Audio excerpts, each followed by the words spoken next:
Hello, আসসালামু আলাইকুম। কেমন আছেন গাইস?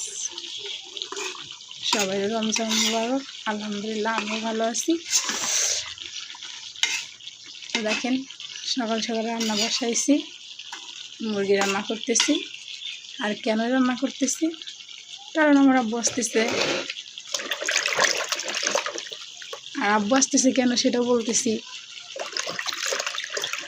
আপনারা যারা আমার ভিডিও দেখছেন, হয়তো সবার কাছে আমার ভিডিও যায় না, যারা আর কি আমার সাবস্ক্রাইবার আছেন, শুধু হয়তো বা তারাই দেখছেন যে আমি বাড়িতে গেছিলাম, যা যা হারাইছে শুনছেন। এখন দেখেন, হারাইছে সেটা আমি বাড়িতে গেছিলাম, উপস্থিত মাথায় বাবা সব করে দিয়েছিল। এটা স্বাভাবিক, কারণ মা বাবার মন তো জানেন সবাই কেমন। তো এখন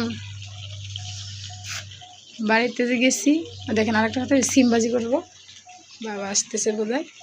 সিমবাজি আর মাংস, এই যে আপনার ইফতারের জিনিস আর কি রেডি করতেছি টুকটাক করে। সব সময় কম, আবার কাজ করি যেহেতু আমি ক্লাসের।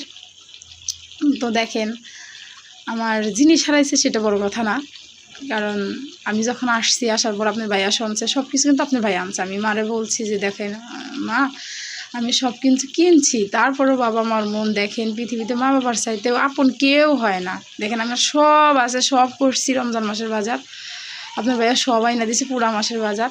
তারপর দেখেন মা আব্বা আবার সেই যা যা হারাইছে, ফুল একটা 50 কেজির বস্তায়, সেরকমভাবে আবারও সবটাই গেছে। হয়তো বা 2-1টা জিনিস কম আছে, যেটা দেখা যাচ্ছে দেশি মুরগি বা এটা জোগাড় করতে পারে নাই। তো সব নিয়ে আবার চলে আসতেছে। আজকে আসবে আব্বু।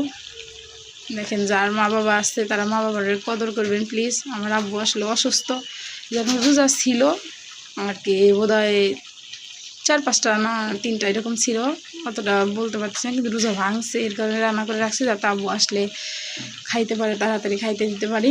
যেহেতু আমার আব্বু অনেক বয়স, তো আমার বাবা মা আমার অনেক ভালোবাসে, অনেক। আর আমি আজ এই পর্যন্ত যে আসছি, শুধু সেটা আমার মা বাবার কারণে। আমার মা বাবা আমার অনেক ভালোবাসে, আমি আমার মা বাবার অনেক ভালোবাসি। যাদের মা বাবা আছে অবশ্যই তাদেরকে কেয়ার করবেন, তাদেরকে নেবেন। দেখেন, যদি এই লোকগুলো হারিয়ে যায়, এই যে দেখেন একটা খোঁজ খবর নেওয়ার মতন কেউ পৃথিবীতে থাকে না। যেমন সব আছে, তবুও বাবার মন বুঝতেছে না, মার মন বুঝতেছে না, আবার আমার কাছে আসতেছে যে আমার মেয়ে না জানি কষ্ট করতেছে বা এরকম কিছু বলতেছে। তো যাই হোক, যাদের মা বাবা আছে সবাই মা বাবার সম্মান করবেন, ভালোবাসবেন, কদর করবেন। মা বাবা থাকতে করেন, হয়তো হারিয়ে গেলে আর সেটা পারবেন না, আর অবশ্যই আমিও করবো। আল্লাহ হাফেজ, সবাই ভালো থাকবেন।